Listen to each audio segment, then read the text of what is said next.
Good afternoon. The COP president was informed that you are very keen to be accredited and be at COP27. Would you let us know a little bit more about you?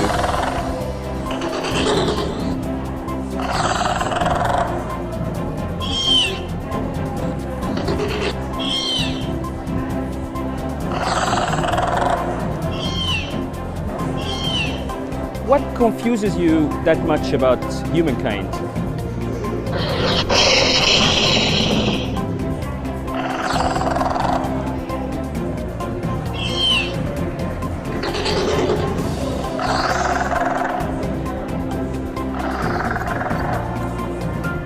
This sounds pretty serious, and for this I need to ask you whether you're coming with any advice to us here.